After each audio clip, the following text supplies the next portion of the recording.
1994, génocide de la minorité Tutsi au Rwanda. 800 000 à 1 million de personnes meurent dans ce crime contre l'humanité. 2018, la journaliste Natacha Polony, alors directrice de la rédaction de Marianne, se risque à évoquer ce sujet délicat au micro de France Inter.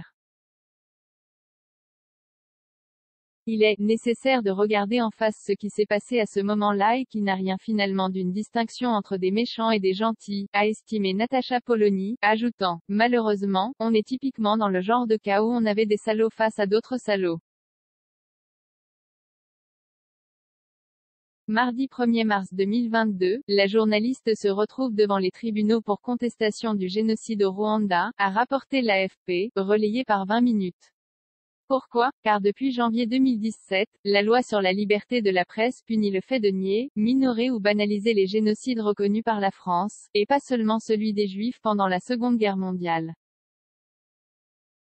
Suite à sa remarque sur le génocide, Natacha Polony a donc été visée par une première plainte, de la part de l'association de soutien aux victimes du génocide rwandais Ibuka, avec constitution de partie civile contre la journaliste de 46 ans. Natacha Polony visée de toutes parts.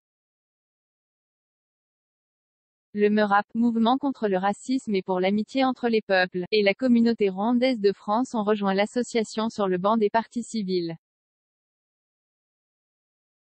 Fin 2020 et contre l'avis du parquet, un juge d'instruction avait alors renvoyé en procès la chroniqueuse pour contestation de l'existence de crimes contre l'humanité par parole, écrit, image, ou moyen de communication au public par voie électronique, a rappelé l'AFP. Cette contestation du génocide des Tutsis au Rwanda en 1994 serait une première en France, selon les avocats du dossier.